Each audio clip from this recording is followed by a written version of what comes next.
नमस्कार दोस्तों, कैसे हैं आप सभी। स्वागत है हमारे यूट्यूब चैनल पर।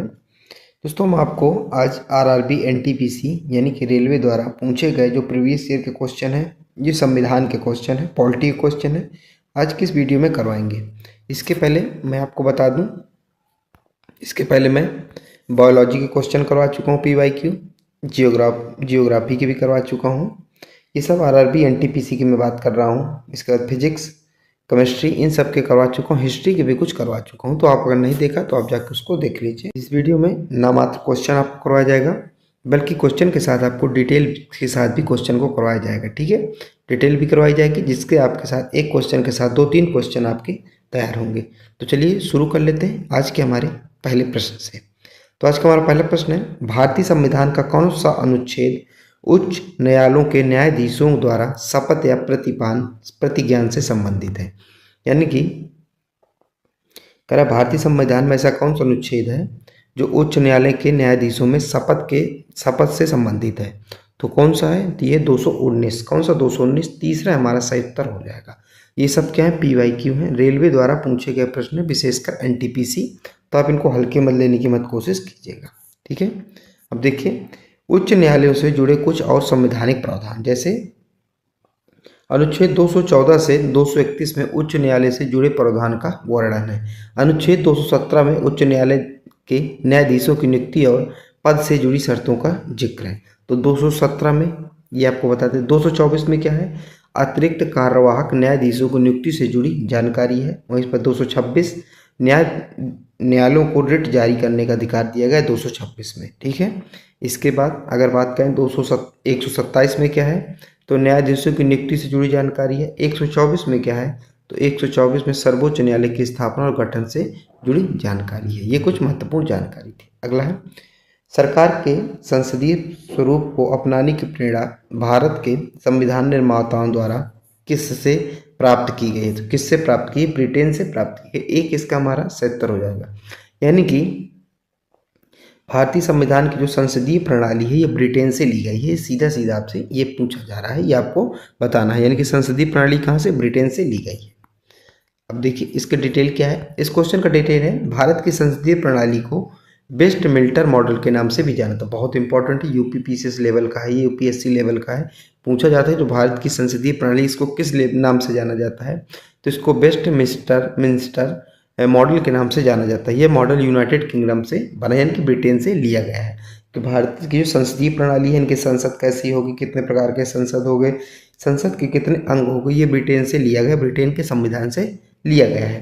भारत के संविधान में 2 संसद हैं, 2 सदन होते हैं। कौन कौन से 2 सदन हैं, लोकसभा और राज्यसभा। ये ब्रिटिश संसद के हाउस ऑफ लॉर्ड्स और हाउस ऑफ कॉमन्स के समान है।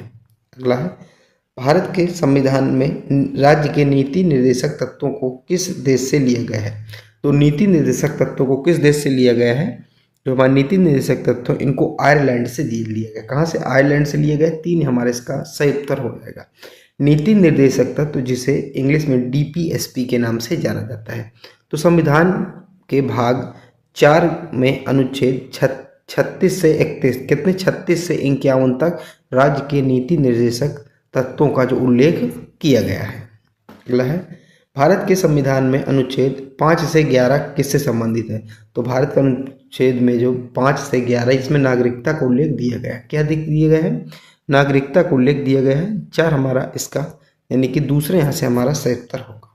भारतीय संविधान के अनुच्छेद 5 से 11 से जुड़े हैं। कौन कौन से देखें, 5 में क्या है, 5 में संविधान के प्रारंभ में नागरिकता से जुड़ा है। तो यानी कि 5 में नागरिकता से संविधान। और अनुच्छेद 6 में क्या है, पाकिस्तान से चले गए कुछ लोगों की नागरिकता से जुड़ा है। 7 में क्या है, पाकिस्तान में रह रहे प्रवासियों की नागरिकता से जुड़ा है। अनुच्छेद 8, भारत के बाहर रहने वाले भारतीय मूल के कुछ लोगों की नागरिकता है। अनुच्छेद 9 कहता है कि किसी भी देश की नागरिकता लेने वाले लोग भारत के नागरिक नहीं होंगे। ठीक है, और 11 क्या कहता है, अनुच्छेद 11 कहता है कानून द्वारा नागरिकता के अधिकार को विनियमित करने पर संसद से जुड़ा है। तो जो नागरिकता का 5 से 11 तक के अनुच्छेद हैं, और 5 से 11 मैंने आपको एक एक करके बता दिया। अगला है, भारतीय संविधान का कौन सा अनुच्छेद राष्ट्रीय महत्व के स्मारकों और स्थानों और वस्तुओं के संरक्षण के प्रावधान से संबंधित है। यानी कह रहा है भारतीय संविधान के किस अनुच्छेद में लिखा है कि अगर कोई राष्ट्रीय मान लीजिए इमारत है या कोई स्थान है, वस्तु है, तो उसको क्या करना है, संरक्षित करना है, यानी कि उसको तोड़ना फोड़ना नहीं है। जो हमारी राष्ट्रीय विरासत है, ये राष्ट्रीय विरासत है। मान लीजिए कोई किला है तो उसको तोड़ना नहीं, उसको क्या करना है, सुरक्षित रखना है। सुरक्षित करना तो किससे संबंधित है, तो अनुच्छेद 49 में लिखा है। किसमें, अनुच्छेद 49 आर्टिकल 49 में ये लिखा है। ठीक है, 2 यहाँ से हमारा 77 होगा। अगला है, निम्नलिखित में से किस संवैधानिक संशोधन द्वारा मौलिक कर्तव्यों को भारतीय संविधान में शामिल किया गया था। किस संवैधानिक संशोधन द्वारा मौलिक कर्तव्यों को भारतीय संविधान में शामिल किया गया था। देखिए, जब संविधान बना था शुरुआत में हमारे मौलिक अधिकार दिए गए थे, कर्तव्य नहीं दिए गए थे। बाद में एक संविधान संशोधन हुआ था।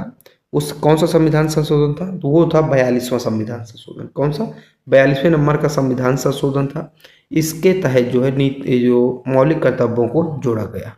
ठीक है, 42वें संविधान संशोधन के तहत 10 मौलिक कर्तव्यों को जोड़ा गया।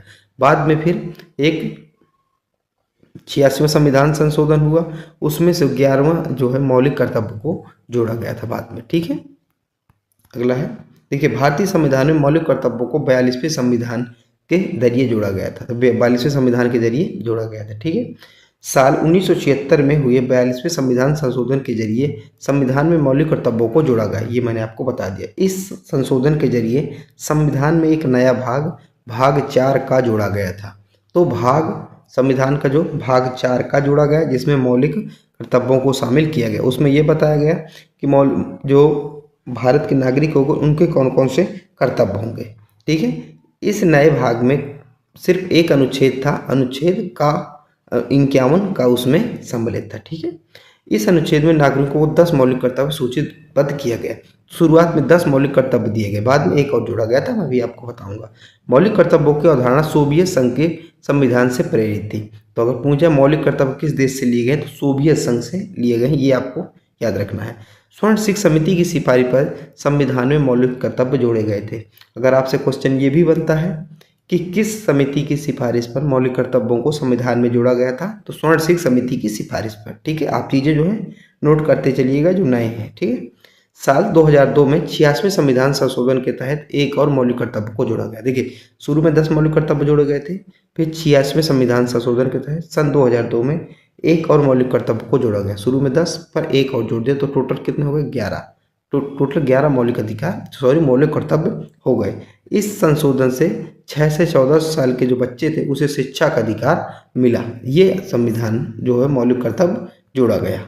अगला है, भारत के संविधान का कौन सा अनुच्छेद अस्पृश्यता यानी कि छुआछूत के उन्मूलन से संबंधित है, तो अनुच्छेद 17 संबंधित है। एक यहाँ से हमारा 77 होगा। अगला है, भारतीय संविधान अपने अंगीकरण के समय सबसे लंबा संविधान था, जिसमें से मूल रूप से अनुच्छेद थे। तो मूल रूप से उस समय कितने अनुच्छेद थे, तो इसका हमारा 77 होगा 395। ठीक है, एक यहाँ से हमारा 77 होगा। देखिए, भारतीय संविधान से जुड़ी कुछ और महत्वपूर्ण खास बातें आपको इसीलिए डिटेल में जाके पढ़ाता हूँ, ताकि आपको जो है एक प्रश्न के साथ 2-3 प्रश्न आपके यानी कि तैयार हो जाए। ठीक है, संविधान को 26 नवंबर 1949 को संविधान सभा ने अपनाया था। तो ये क्वेश्चन यहाँ से कब अपनाया गया था, 26 नवंबर 1949 को संविधान सभा ने अपनाया था। ये 26 जनवरी 1950 को लागू हुआ था। लागू कब हुआ था, 26 जनवरी 1950 को लागू हुआ था। संविधान को अंग्रेजी में लिखा गया था और इसे हाथ से लिखने के लिए ये किसने लिखा था, प्रेम बिहारी नारायण रायजादा ने लिखा था। BR अम्बेडकर को भारतीय संविधान का जनक माना जाता है, ये आप सबको पता ही होगा। संविधान में कई संशोधनों के बाद इसमें अनुच्छेदों की संख्या जो बढ़कर 448 हो गई है। ठीक है, तो 448 समय हो गई। ठीक है, संविधान में 25 भाग है और 12 अनुसूचियां हैं। ठीक है, अगला है,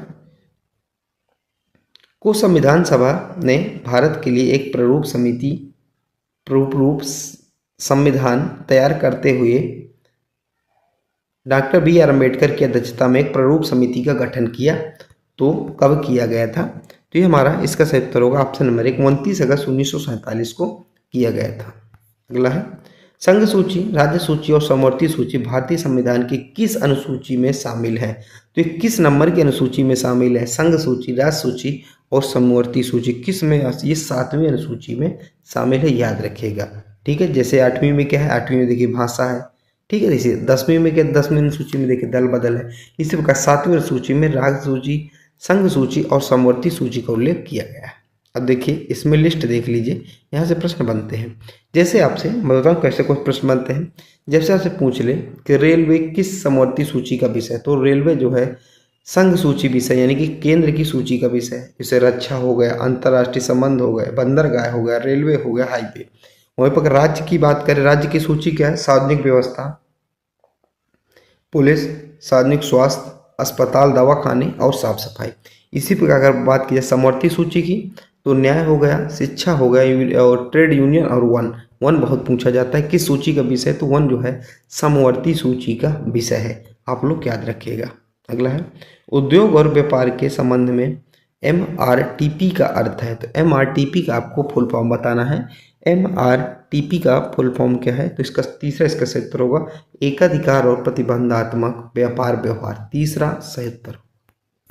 अगला है प्राचीन स्मारक संरक्षण अधिनियम वर्ष में अधिनियमित किया गया, किस वर्ष जो है इसको नियमित किया गया था, तो हमारा 12वें का सही उत्तर होगा 1904 में। कब, 1904 में किया गया था। देखिए प्राचीन स्मारक संरक्षण अधिनियम 1904 को 8, अगर डेट पूछा जाए तो 18 मार्च 1904 को ब्रिटिश भारत ने पारित किया था। ब्रिटिश भारत इसलिए क्योंकि 1947 के पहले हमारा देश आज़ाद नहीं था, में ब्रिटिशों का राज था, जिसे ब्रिटिश भारत पारित किया गया था। यह अधिनियम लॉर्ड कर्जन के समय पारित किया गया, तो पूछा जाए तो लॉर्ड कर्जन के समय पारित किया गया था। ठीक है।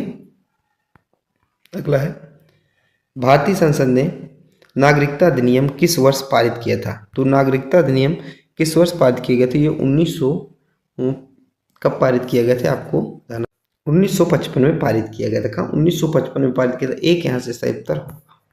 अगला राष्ट्रीय उपभोक्ता विवाद निवारण आयोग NCDRC की स्थापना उपभोक्ता संरक्षण अधिनियम 1986 के तहत वर्ष में की गई। 1986 के तहत किस वर्ष में की गई थी, तो ये 1988 में की गई थी। कब, 1988 में की गई थी, एक यहाँ से सही उत्तर होगा।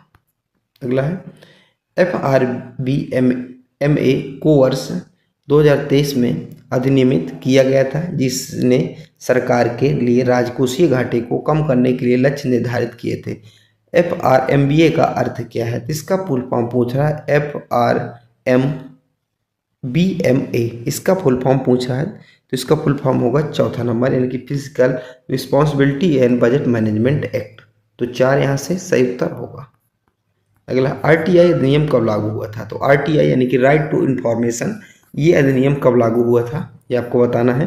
तो 16वें का हमारा सही उत्तर क्या होगा, 16वें का हमारा सही उत्तर होगा चौथा, यानी कि अक्टूबर 2005 में RTI लागू हुआ था, यानी कि राइट टू इन्फॉर्मेशन, सूचना का अधिकार जिसे हिंदी में कहते हैं। देखिए सूचना का अधिकार अधिनियम अक्टूबर को यानी कि 15 जून 2005 को अधिनियमित किया गया था और 12 अक्टूबर 2005 को लागू किया गया था। तो लागू आपसे पूछ रहा है तो क्या उत्तर होगा, 12 अक्टूबर 2005 को लागू किया गया था।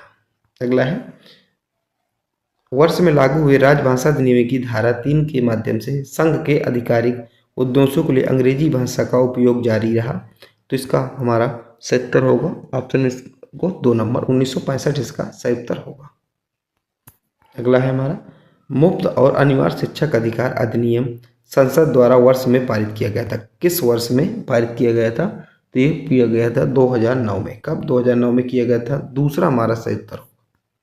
अगला है भारत के वन्य जीव संरक्षण अधिनियम 1972 में कितनी अनुसूचियां हैं, तो भारत के वन्य जीव संरक्षण अधिनियम जो 72 में लागू होता है उसमें कितनी अनुसूचियां शामिल हैं, तो उस अधिनियम में कितनी अनुसूचियां हैं, तो उस अधिनियम में जो है कितनी अनुसूचियां, तो इसका सही उत्तर हमारा हो जाएगा 2, इसका ऑप्शन नंबर 2 हमारे इसका यानी कि 6 अनुसूचियां हैं।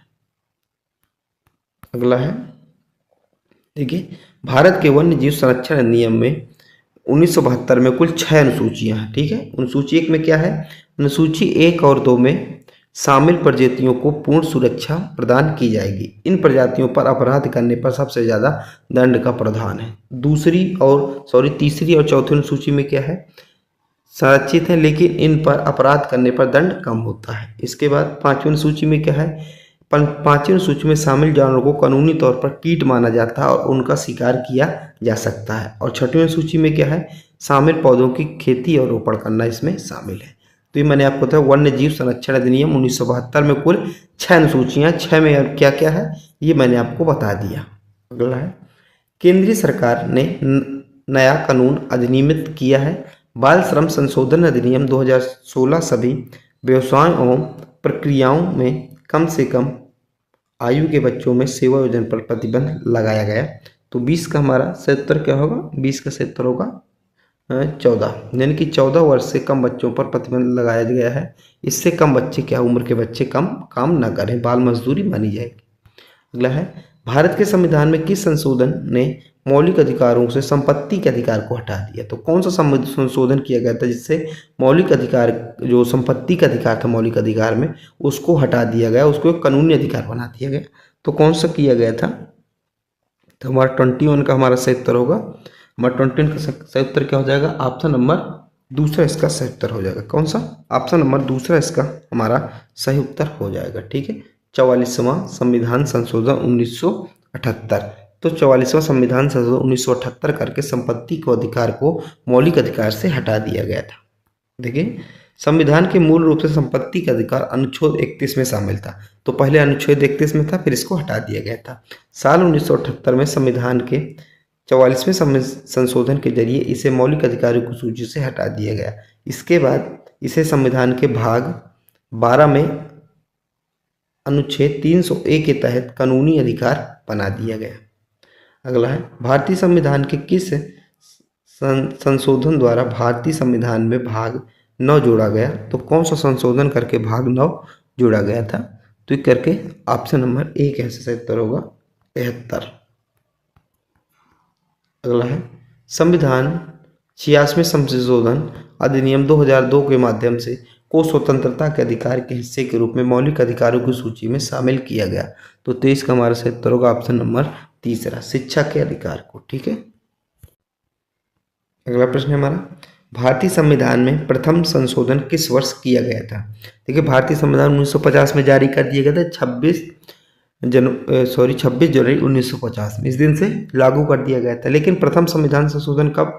1 साल बाद ही 1951 में किया गया था। ठीक है, तो एक यहाँ से सही उत्तर हो जाएगा, यानी कि भारतीय संविधान में प्रथम संशोधन जो है 1951 में किया गया था। तो हमारा 24 में का 1 नंबर इसके यहाँ से सही उत्तर होगा। ठीक है, अगला है, 42वें संशोधन द्वारा किस वर्ष भारतीय संविधान में नागरिकों के मौलिक कर्तव्य जोड़े गए थे? तो 42वें संविधान किस वर्ष जोड़े गए थे? मौलिक कर्तव्य मैंने आपको डिटेल में बताया था। तो हमारा इसका सही उत्तर को 1976 में जोड़े गए थे। ठीक है, अगला है, 86वें संवैधानिक संशोधन अधिनियम 2002 के माध्यम से कौन सा मौलिक कर्तव्य जोड़ा गया था? तो कौन सा? तो 11वां मौलिक कर्तव्य जोड़ा गया था। पहले 10 थे, फिर इसके बाद 11वां 2001 में जोड़ा गया था, जिससे 11 हो गए थे।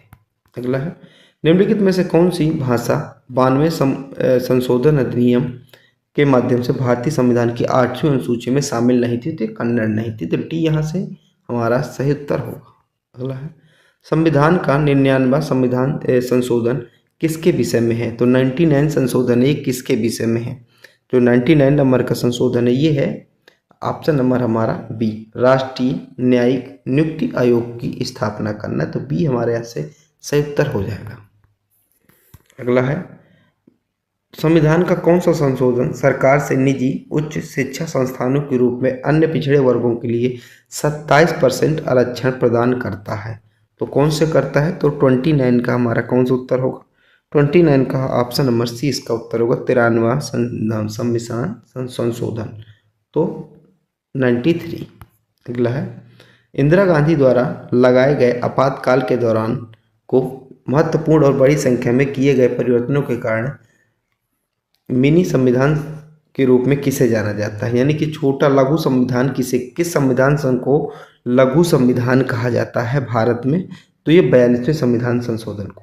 आप लोग फिर सुन लीजिए, जो 42वां संविधान संशोधन है इसको लघु संविधान कहा जाता है। ठीक है, याद रखिएगा।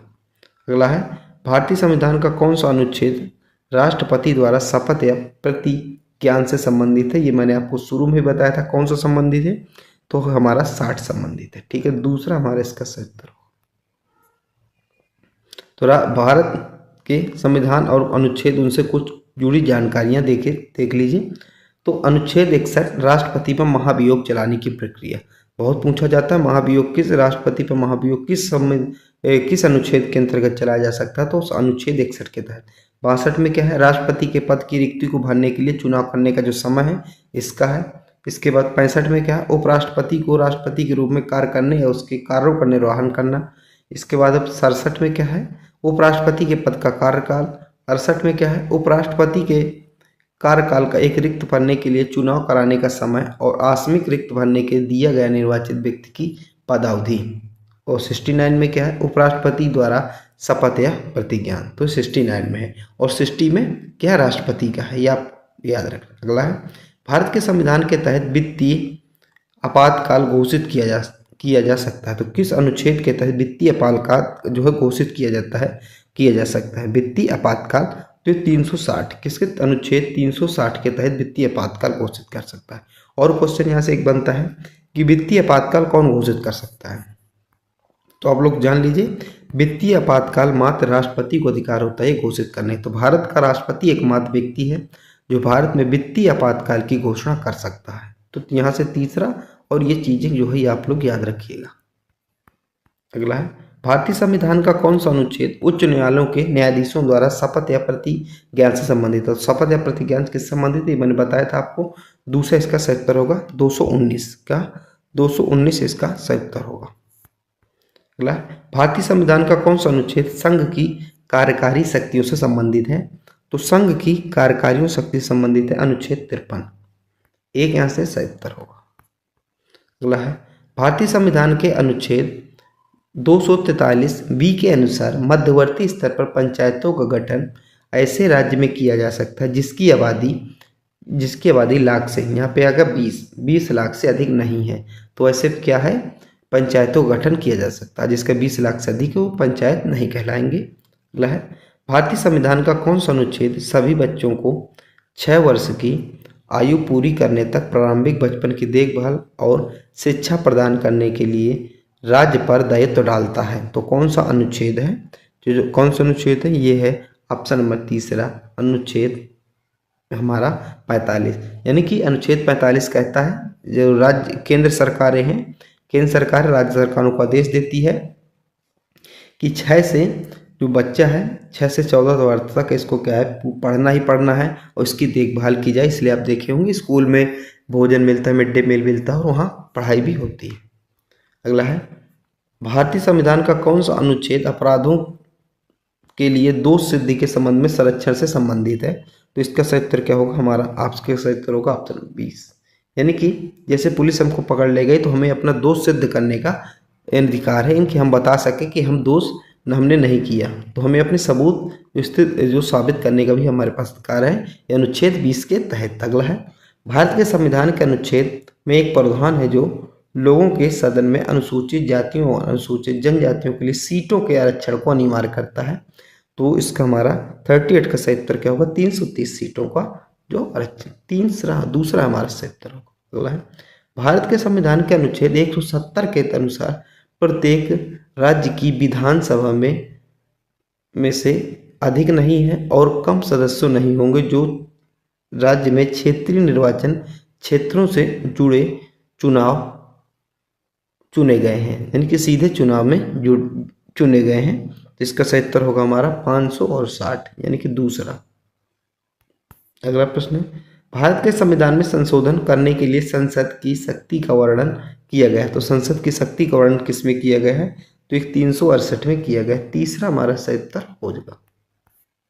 अगला है, संविधान में संशोधन से जुड़ी कुछ खास बातें। देखिए पहली खास बात क्या है, संविधान में संशोधन करने का अधिकार सिर्फ संसद के पास होता है, यानी कि आपको संविधान में कौन सा संशोधन करता है ये सब अधिकार किसके पास है, संसद के पास है। जैसे अभी एक बिल पास हुआ है, एक राष्ट्र एक चुनाव, ठीक है, ये हुआ है, तो इसमें संसद में पहले हंगामा हुआ है, बोल जल यानी कि वाद विवाद हुआ है, इसके दोनों पहलू देखे गए कि कैसे फायदे हैं कैसे नुकसान है, इसके बाद ही कोई आगे बिल होता है, अधिनियम होता है, पास होता है, ठीक है। संविधान में संशोधन के लिए संसद में दोनों सदनों में विशेष बहुमत से वोट पास होना बहुत जरूरी है। संविधान में सदनों के लिए संसद के किसी भी सदन में विधेयक पेश किया जा सकता है, तो देखिए विधेयक पेश किया जा सकता है। देखिए विधेयक क्या है और अधिनियम क्या है। मान लीजिए संसद में कोई बिल आया तो अभी ये विधेयक है। अब ये बिल क्या है, पास होकर जो है संसद से पास होकर राष्ट्रपति की टेबल पे रखा, ये भी अभी भी क्या है, विधेयक है। लेकिन जब राष्ट्रपति इस विधेयक पर क्या अपने साइन कर देता है तो ये क्या बन जाता है, अधिनियम बन जाता है। आपको समझ में है विधेयक और अधिनियम में अंतर। अगला है, संविधान में संशोधन के लिए राष्ट्रपति की सहमति लेनी होती है। ठीक है, और राष्ट्रपति की क्या सहमति लेनी, अगर कोई भी आपको संविधान में संशोधन करना है तो संबंधित सरकार को राष्ट्रपति से क्या लेनी पड़ेगी, अनुमति लेनी पड़ेगी। राष्ट्रपति विधेयक को स्वीकार करने के लिए बाध्य है और उसे वापस नहीं कर सकता। संविधान में संशोधन करने के बाद वह एक अधिनियम बन जाता है। अगला, भारत की संसद में शामिल है। तो भारत की संसद में कौन कौन शामिल है, तो इसमें राष्ट्रपति, लोकसभा और राज्यसभा शामिल। एक यहाँ से 70, बहुत ही इंपॉर्टेंट प्रश्न है, याद रखिएगा। अगला है, देखिए राज्यसभा को काउंसिल ऑफ स्टेट और लोकसभा को हाउस ऑफ पीपुल कहा जाता है। लोकसभा में प्रत्यक्ष चुनाव होते हैं जबकि राज्यसभा के लिए अप्रत्यक्ष चुनाव होते हैं। तो याद रखिएगा, जो लोकसभा में प्रत्यक्ष चुनाव और राज्यसभा में अप्रत्यक्ष चुनाव होते हैं। राष्ट्रपति के पास संसद के किसी भी सदन को बुलाने या सत्रावसान करने या लोकसभा को भंग करने का अधिकार है। संविधान के 5वें भाग के अंतर्गत अनुच्छेद 79 यानी कि 79 से 122 में संसद के गठन, संरचना, अवधि, अधिकारियों, प्रक्रिया, विशेष अधिकार व शक्ति आदि के बारे में वर्णन किया गया है। अगला है, राज्यसभा के प्रथम सभापति कौन थे। तो राज्यसभा के प्रथम सभापति कौन थे, तो डॉक्टर सर्वपल्ली राधाकृष्णन थे। 4 यहाँ से 77 होगा। अगला है हमारा, एक संसदीय प्रणाली में विधायी, न्यायिक और आपातकालीन शक्तियों का प्रयोग वास्तव में राष्ट्रपति द्वारा की सलाह पर किया जाता है। तो किसकी सलाह पर किया जाता है, तो हमारा इसका यानी कि 43 का हमारा सही उत्तर होगा, एक मंत्रिपरिषद की सलाह पर। अगला है, भारतीय संसद के किसी भी सदन को बुलाने, सत्रावसान करने की शक्ति किसे प्राप्त होता है, तो किसे प्राप्त है, तो इसका हमारा सही उत्तर क्या होगा, 44वें का हमारा तीसरा यानी कि राष्ट्रपति के पास है। मैंने अभी आपको बताया था। अगला है, लोकसभा के अध्यक्ष का चुनाव किसके द्वारा किया जाता है। तो जो लोकसभा है उसके अध्यक्ष का चुनाव किसके द्वारा किया जाता है, तो किसके द्वारा, दूसरा इसका सही, तो लोकसभा के बहुमत दल के सदस्य। अगला है, लोकसभा के सदस्यों की अधिकतम संख्या कितनी है, तो लोकसभा के सदस्यों की अधिकतम संख्या कितनी, 550 है। ठीक है। अगला प्रश्न है, लोकसभा और राज्यसभा की संयुक्त बैठक की अध्यक्षता कौन करता है। तो इस बैठक की अध्यक्षता किसके द्वारा की जाती है, इस बैठक की अध्यक्षता जो है लोकसभा के अध्यक्ष द्वारा की जाती है। अगला है, भारतीय संसद के संबंध में बेजोड़ ज्ञात कीजिए। तो भारतीय संसद के संबंध में ग्रीष्म सत्र जो है बेजोड़ है, यानी कि सबसे अलग। देखिए जो सत्र होते हैं संसद में, 3 सत्र होते हैं, एक बजट सत्र होता है, ठीक है, एक मानसून सत्र होता है और एक शीतकालीन सत्र होता है, लेकिन ग्रीष्म सत्र नहीं होता, तो इसलिए ये अलग है। अगला है, राज्यसभा में कितने सदस्य होते हैं। तो राज्यसभा में कितने सदस्य होते हैं, तो इसका सही उत्तर क्या है, इसका सही उत्तर 250 यानी कि 250 सदस्य होते हैं। अगला प्रश्न है हमारा, भारत में किसी भी राज्य की सीमाओं में परिवर्तन संबंधी अधिकार किसमें निहित है। तो इसमें परिवर्तन संबंधी अधिकार है जो किसमें निहित है, तो ये निहित संसद में निहित है, यानी कि किसी राज्य की सीमाएं हैं उसको आपको छोटा करना है, बड़ा करना है, तो ये अधिकार किसके, ये संसद के पास है। तो हमारा अगला प्रश्न है, भारत के संविधान के खंडों 2 के अनुसार भारत के राष्ट्रपति भारत के मुख्य न्यायाधीश की नियुक्ति करते हैं। तो किस अनुच्छेद के तहत जो भारत के राष्ट्रपति मुख्य न्यायाधीश की नियुक्ति करते हैं, तो ये अनुच्छेद 124 है। कौन सा आर्टिकल नंबर है, आर्टिकल नंबर 124 है। ठीक है। अगला प्रश्न है, अगला प्रश्न कह रहा है, भारत के संविधान के किस अनुच्छेद के तहत राष्ट्रपति किसी राज्य का प्रशासन संभाल सकते हैं यदि उसकी संवैधानिक तंत्र खराब हो जाती है। यानी अगर किसी राज्य में कोई चहल पहल या किसी प्रकार की स्थिति खराब है तो उस राष्ट्रपति उस राज्य का क्या है, प्रशासन संभाल सकता है। ये किस अनुच्छेद में लिखा है, तो ये 356 अनुच्छेद में लिखा है। किसमें, आर्टिकल नंबर 356 में लिखा है कि कोई भी राष्ट्रपति जो है किसी भी राज्य की स्थिति को संभाल सकता है अगर उस वहाँ की स्थिति क्या है, संवैधानिक तंत्र खराब है। अगला है, भारतीय संविधान का कौन सा अनुच्छेद राष्ट्रपति के महाभियोग की प्रक्रिया का प्रावधान होता है। बहुत इंपॉर्टेंट है। देखिए, राष्ट्रपति को पद से हटाने के लिए जिसका उपयोग किया जाता है उस प्रक्रिया को महाभियोग की प्रक्रिया कहा जाता है। और 21 आर्टिकल के तहत है, तो आर्टिकल नंबर 61, 61 एक यहाँ से हमारा सही उत्तर होगा। अब देखिए, भारत के राष्ट्रपति के जुड़े कुछ महत्वपूर्ण अनुच्छेद कौन कौन से हैं, तो हमारा 59 जो आर्टिकल कहता है कि राष्ट्रपति कार्यकाल से जुड़ी शर्तें हैं। सीधा प्रश्न ऐसे पूछा जाता है कि राष्ट्रपति से कार्यकाल, जो राष्ट्रपति का कार्यकाल किस अनुच्छेद के अंतर्गत आता है, तो ये 59 अनुच्छेद के अंतर्गत आता है। यहीं पर दूसरा प्रश्न है जो अनुच्छेद 60 है, यानी कि आर्टिकल 60 नंबर का, राष्ट्रपति द्वारा शपथ या प्रतिज्ञान से संबंधित है। राष्ट्रपति शपथ किस अनुच्छेद के अंतर्गत लेते हैं, तो ये लेते हैं अनुच्छेद 60 के तहत। फिर इसके बाद 62 में कह रहा है राष्ट्रपति की रिक्ति भरने के लिए मुख्य चुनाव कराने का लगा जो समय लगता है। अगला है राष्ट्रपति के 5 वर्ष के कार्यकाल की गणना कब से की जाती है, तो 5 साल देखिए राष्ट्रपति कार्यकाल होता है हमारे यहाँ, तो कब से गणना की जाती है, ये गणना की जाती है जिस दिन से वह पदभार ग्रहण करता है। यानी कि जैसे मान लीजिए आज हमारी 29 दिसंबर है, तो आज से इसने क्या किया, 2024 है, तो राष्ट्रपति ने आज से क्या किया, पदभार संभाला, तो आज से प्लस 5 ईयर, तो 5 साल जब बाद होगा तो यहीं पर क्या उनका अगले चुनाव करवाए जाएंगे। अगला है भारतीय संविधान का कौन सा अनुच्छेद राष्ट्रपति द्वारा संसद में विशेष अभिभाषण से संबंधित है, तो संसद में विशेष अभिभाषण से संबंधित क्या है, तो 87, तो हमारा एक यहाँ से सही उत्तर हो जाएगा। अब अभिभाषण क्या है इसको समझिए। देखिए, अनुच्छेद 87 के मुताबिक राष्ट्रपति को लोकसभा के हर आम चुनाव के बाद होने वाले पहले सत्र में संसद के दोनों सदनों को संबोधित करना होता है। ये जो संबोधन जब राष्ट्रपति संबोधित करता है संसद के दोनों सदनों को, उसी को अभिभाषण कहा जाता है। ठीक है, इस दौरान राष्ट्रपति को संसद को आहूत करने की वजह बतानी होती है। ठीक है, राष्ट्रपति द्वारा संसद के दोनों सदनों को संबोधित करने के बाद कोई और काम नहीं किया जा सकता।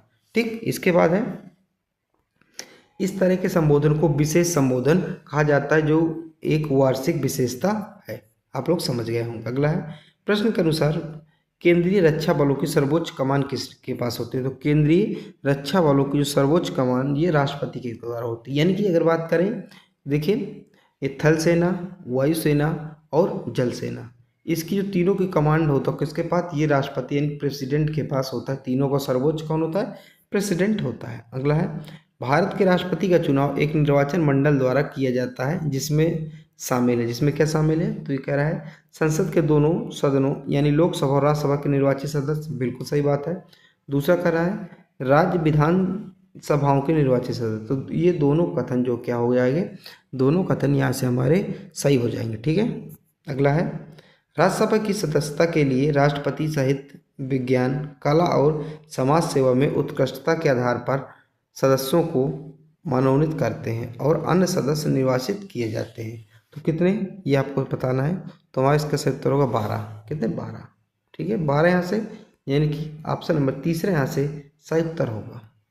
अगला है निम्नलिखित में से कौन सी शक्ति भारत के राष्ट्रपति के पास नहीं होती, तो कौन सी शक्ति है निम्नलिखित में से, यानी कि नीचे जो 4 शक्तियाँ लिखी, कौन सी ऐसी शक्ति है जो भारत के राष्ट्रपति के पास नहीं होती। देखिए आपातकाल घोषित करना ये राष्ट्रपति के पास होती है, और राज्यों के मुख्यमंत्री की नियुक्ति, तो जो राज्यों के मुख्यमंत्री की नियुक्ति है ये राष्ट्रपति के पास नहीं होती, किसके पास होती है, ये होती है राज्यपाल के पास। तो दूसरा यहाँ से हमारा सही उत्तर हो जाएगा। बाकी मुख्य न्यायाधीश की नियुक्ति और राज्यपालों की नियुक्ति भी यही होती है। ठीक, अगला है निम्नलिखित में से किस पूर्व भारतीय राष्ट्रपति ने सबसे कम अवधि के लिए कार्य किया था, तो ये जो किसने सबसे कम, तो डॉक्टर जाकिर हुसैन। दूसरा यहाँ से हमारा सही उत्तर हो जाएगा। तो 60 का हमारा सही उत्तर क्या होगा, 60 का हमारा दूसरा सही उत्तर हो जाएगा। अब देखिए इनके संबंधित, तो डॉक्टर जाकिर हुसैन पहले मुस्लिम राष्ट्रपति थे, ये आपको याद रखना है, मैं भी आपको यहाँ पे बताता हूँ।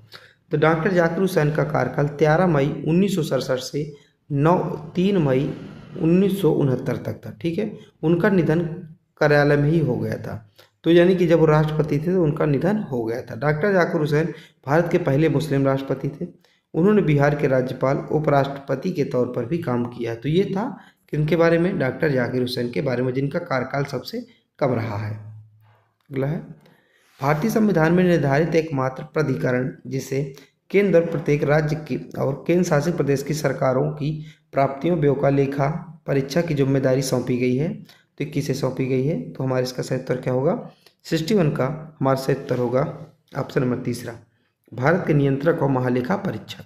अगला है, भारत में मुख्य चुनाव आयुक्त की नियुक्ति किसके द्वारा की जाती है? जो मुख्य चुनाव आयुक्त हैं उनकी नियुक्ति भारत में किसके द्वारा की जाती है? तो उनकी नियुक्ति जो राष्ट्रपति के द्वारा की जाती है। ठीक है, तो राष्ट्रपति की नियुक्ति, चाहे वो मुख्य चुनाव आयुक्त हो, महान्यायवादी हो, ये सर्वोच्च न्यायालय का हो, और या फिर राज्यपाल हो, तो इसकी नियुक्ति किसके द्वारा? राष्ट्रपति के द्वारा की जाती है। अगला है, संसद और प्रत्येक राज्य के विधानमंडल के सभी निर्वाचनों तथा राष्ट्रपति एवं उपराष्ट्रपति के कार्यकालों के निर्वाचन के लिए निर्वाचक नामावली तैयार करने की भूमिका होती है।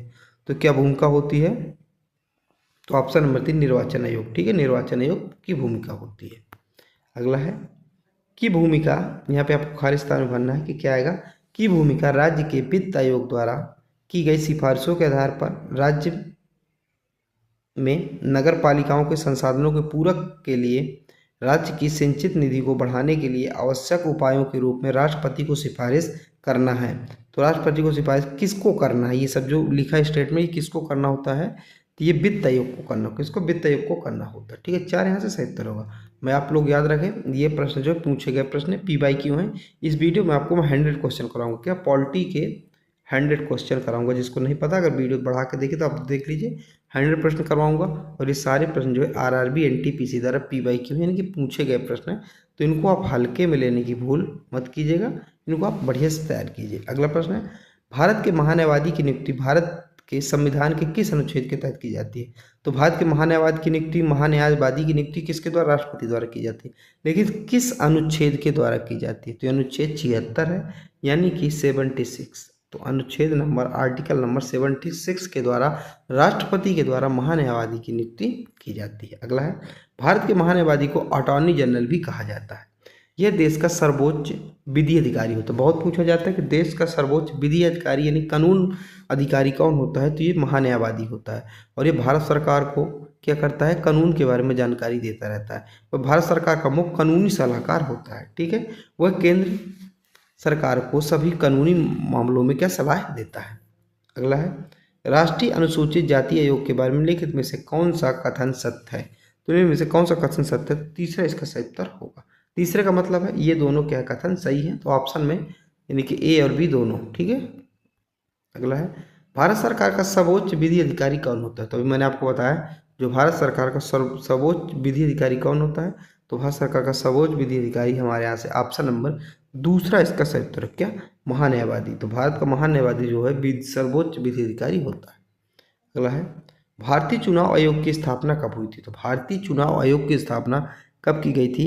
तो ये 25 जनवरी 1950 को की गई थी। यहाँ से हमारा दूसरा उसका सही उत्तर होगा। बहुत पूछा जाता है, याद रखिएगा, 25 जनवरी 1950 को की गई थी। अगला है, भारत के मुख्य चुनाव आयुक्त को कार्यकाल के से किसके द्वारा हटाया जा सकता है? तो भारत के जो मुख्य चुनाव आयुक्त हैं कार्यकाल से किसके द्वारा हटाया जा सकता है, यानी कि कौन किस विधियों के द्वारा इनको हटाया जा सकता है? तो ऑप्शन नंबर हमारा 4 यहाँ से सही उत्तर होगा। या तो दोनों संसद के द्वारा या फिर राष्ट्रपति के द्वारा। तो यहाँ से 4 हमारा सही उत्तर होगा।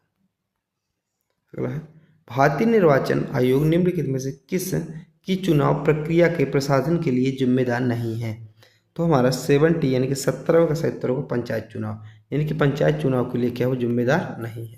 अगला है, लघु उद्योग एवं विकास बैंक यानी कि जिसे सिडबी कहा जाता है का मुख्यालय कहाँ है? तो सिडबी का मुख्यालय कहाँ? लखनऊ में है। 4 यहाँ से सही उत्तर हो जाएगा। अगर स्थापना की बात करें तो 2 अप्रैल 1990 की सिडबी की स्थापना हुई थी। अगला, फिक्की FICCI का पूर्ण रूप क्या है? तो फिक्की का पूर्ण रूप क्या है ये आपको बताना है। तो 72 का हमारा सही उत्तर होगा ऑप्शन नंबर दूसरा, federation of Indian chamber of commerce and industry जो है इसका फुल फॉर्म है। अगला है, CIVIL का पूर्ण रूप क्या है? तो CIVIL यानी कि सिविल, इसका पूर्ण रूप क्या है? तो इसका पूर्ण रूप है option number credit information bureau India limited. ठीक है, अगला है, साहित्य अकादमी का मुख्यालय भारत के किस शहर में स्थित है?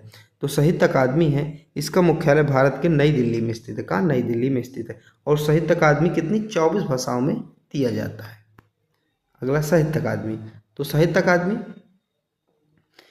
की स्थापना 12 मई 1954 को हुई थी। ये 24 भाषाओं में ये दिया जाता है, यानी कि 8वीं सूची की जो 22 भाषाएं हैं और 2 और भाषाओं में दिया जाता है साहित्य अकादमी। ठीक है, याद रखिएगा। अगला है भारतीय खाद्य सुरक्षा और मानक प्राधिकरण का मुख्यालय कहाँ स्थित है? तो FSSAI जिसे भारतीय खाद्य सुरक्षा और मानक प्राधिकरण जिसे कहा जाता है, इसका मुख्यालय कहाँ है? तो इसका भी मुख्यालय हमारा नई दिल्ली में है। ठीक है, तीसरा यहाँ से सही उत्तर होगा। अगला है निम्नलिखित में से किस शहर में पंचायती राज मंत्रालय का मुख्यालय स्थित है? पंचायती राज मंत्रालय का मुख्यालय किस राज्य में स्थित है? तो ऑप्शन नंबर दूसरा नई दिल्ली में स्थित है। अगला है प्रशांत चंद्र महालनोबिस ने इनमें से किसकी स्थापना की थी? तो किसकी? भारतीय सांख्यिकी संस्थान की स्थापना किया था। तीसरा सही उत्तर होगा हमारा। अगला है भारत में श्री शंकराचार्य संस्कृत विश्वविद्यालय कहाँ स्थित है? तो ये केरल में स्थित है। कहाँ स्थित है? केरल में स्थित है। बहुत इंपॉर्टेंट प्रश्न है, याद रखिएगा। अगला है अंतरिक्ष अनुसंधान के लिए भारतीय राष्ट्रीय समिति का गठन कब किया गया था? तो इसका गठन कब किया गया था? तो इसका गठन जो है 1962 में किया गया था। अगला है भारत का केंद्रीय आलू अनुसंधान संस्थान कहाँ स्थित है? तो भारत का केंद्रीय आलू अनुसंधान संस्थान शिमला में स्थित है। कहाँ? शिमला में स्थित है। 3 यहाँ से सही उत्तर होगा। अगला है सार्क में कितने सदस्य देश शामिल हैं? तो सार्क है, इसमें कितने सदस्य देश शामिल हैं? तो इसमें जो है 8 सदस्य देश शामिल है। ठीक है, तो सार्क के बारे में कुछ और खास जानकारियाँ कौन कौन सी हैं देखिए पहले। तो सार्क की स्थापना 1985 में हुई थी। सार्क का सचिवालय यानी कि जो सार्क है इसका मुख्यालय कहाँ है? ये था काठमांडू। और काठमांडू कहाँ है? काठमांडू है नेपाल में। तो सार्क का मुख्यालय कहाँ है? नेपाल में है। ठीक है, और जिसमें शामिल देश कौन कौन से सार्क में देखिए बांग्लादेश है, भूटान है, भारत है, मालदीव है, नेपाल है, पाकिस्तान है और श्रीलंका है। यानी कि जो भारत के पड़ोसी देश हैं सारे देश जो है शामिल हैं। अगला है OECD का मुख्यालय कहाँ स्थित है? तो OECD का जो मुख्यालय है तो कहाँ स्थित है? ये पेरिस में स्थित है। कहाँ स्थित है? पेरिस में स्थित। दूसरा यहाँ से सही उत्तर होगा। अगला प्रश्न है संयुक्त राष्ट्र सुरक्षा परिषद का मुख्यालय कहाँ स्थित है? तो संयुक्त राष्ट्र सुरक्षा परिषद का मुख्यालय कहाँ स्थित है ये आपको बताना। 83 का हमारा सही उत्तर होगा न्यूयॉर्क। क्या? न्यूयॉर्क। आप लोग अपना जो है स्कोर कार्ड भी कमेंट में शो किया करिए, यानी कि कीजिए कि जिससे आपको पता चले कि आपकी तैयारी किस लेवल पे चल रही है। अगला है अंतर्राष्ट्रीय न्यायालय का मुख्यालय कहाँ स्थित है? तो अंतर्राष्ट्रीय न्यायालय का मुख्यालय आपको सभी को पता होगा द हेग में स्थित। द हेग कहाँ है? द हेग जो है नीदरलैंड में। कहाँ? नीदरलैंड में। अगला है निम्नलिखित में से कौन सा देश बिम्स्टेक का सदस्य नहीं है? तो बिम्स्टेक का सदस्य कौन सा देश नहीं है?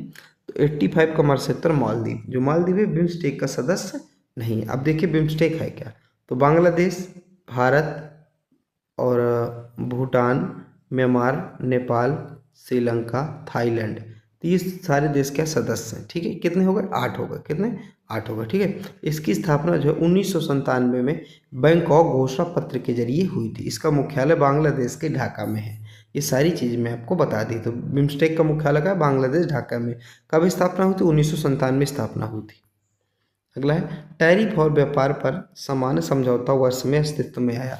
तो किस वर्ष अस्तित्व में आया था? तो ये जो वर्ष जो है 1948 में अस्तित्व में आया था। तीसरा यहाँ से सही उत्तर होगा। अगला है निम्नलिखित में से कौन सी संयुक्त राष्ट्र एजेंसी अंतर्राष्ट्रीय श्रम अधिकारों को बढ़ावा देती है? तो कौन देती है? ये देता है ILO। इसका फुल फॉर्म होता है इंटरनेशनल लेबर ऑर्गेनाइजेशन, यानी कि अंतर्राष्ट्रीय श्रम संगठन। इसको बढ़ावा देती है। ठीक है, तो स्थापना कब हुई थी? अंतर्राष्ट्रीय श्रम संगठन की स्थापना 1919 में वर्साई की संधि के तहत हुई थी। मुख्यालय कहाँ है इसका? तो जिनेवा स्विट्जरलैंड में। सदस्य देश कितने हैं? तो 185 देश इस समय सदस्य देश है। अगला है UNDP का पूर्ण रूप क्या है? आपने बहुत सुना होगा UNDP, लेकिन इसका फुल फॉर्म बताना है। तो UNDP का फुल फॉर्म है संयुक्त राष्ट्र विकास कार्यक्रम। तो एक यहाँ से 77, यानी कि यूनाइटेड नेशन डेवलपमेंट प्रोग्राम। एक यहाँ से 77 हो। अगला है अंतर्राष्ट्रीय परमाणु ऊर्जा एजेंसी IAEA की स्थापना कब हुई थी? तो इसकी स्थापना कब हुई थी? तो 89 का हमारा 77 होगा 1957 में। तीसरा 77 होगा। अगला निम्नलिखित में से कौन सा देश ओपेक का सदस्य देश नहीं है?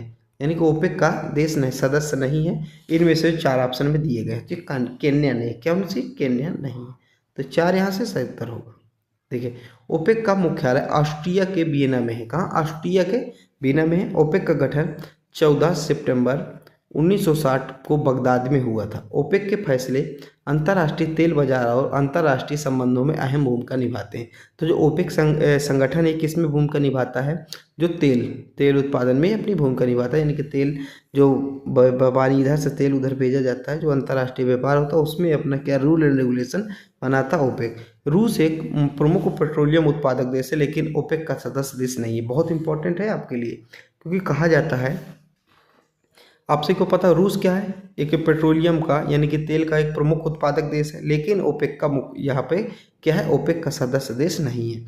संयुक्त राज्य अमेरिका ओपेक का सदस्य देश भी ये भी नहीं है, तो ये लोग याद रखिएगा। अगला है, यदि राष्ट्रपति और उपराष्ट्रपति का पद खाली हो जाता है तो भारत के राष्ट्रपति के रूप में कौन कार्य करेगा। मान लीजिए भारत के राष्ट्रपति भी और उपराष्ट्रपति भी दोनों के पद खाली हो जाते हैं, तो फिर कौन भारत के राष्ट्रपति के रूप में काम करेगा। देखिए, अगर राष्ट्रपति खाली होता है तो उपराष्ट्रपति जाता है, लेकिन दोनों न हो अगर, तो राष्ट्रपति पर कौन काम करेगा, तो मुख्य न्यायाधीश काम करेंगे। क्या, भारत के मुख्य न्यायाधीश। तीसरा यहाँ से 77 होगा। अगला है, निम्नलिखित में से कौन सा राज्य संविधान की 6ठी अनुसूची का पालन नहीं करता जो जनजातीय क्षेत्रों के प्रशासन एवं नियंत्रण से संबंधित है। तो 92 का हमारा 77 होगा नागालैंड। क्या, नागालैंड। ये जो है देखिए, असम है, मेघालय है, त्रिपुरा है, लेकिन नागालैंड नहीं, मिजोरम है। अगला है, भारतीय संविधान के किस अनुच्छेद में वित्तीय आपातकाल से संबंधित प्रावधान वर्णित है। तो वित्तीय आपातकाल किस संविधान आर्टिकल में लगाया गया है, वित्तीय आपातकाल। तो हमारा 93 का 77 क्या होगा, 93 का 77 होगा 360 अनुच्छेद, यानी कि आर्टिकल नंबर 360 360। अगला है, भारतीय संविधान के अनुसार कितनी भाषाओं को आधिकारिक भाषा का दर्जा दिया गया है। तो कितनी भाषाओं को आधिकारिक भाषा का दर्जा दिया गया, तो 22 भाषाओं को। और ये 22 भाषाओं का उल्लेख कहाँ है, संविधान की 8वीं नंबर की अनुसूची में उल्लेख है। अगला है, देखिए 21वां संविधान संशोधन जब किया गया था 1967 में, तो सिंधी भाषा को जोड़ा गया था। इसके बाद 71वां संविधान संशोधन किया गया था 1992 में, तो ये जो है कोंकणी, मणिपुरी और नेपाली भाषा को जोड़ा गया था। इसके बाद जब 92वें संविधान संशोधन यानी कि 92 का संविधान संशोधन सन 2003 में किया गया था, तो बोडो, डोंगरी, मैथिली, संथाली भाषाओं को जोड़ा गया था। कुल कितनी, 22 भाषाएं हो गई हैं।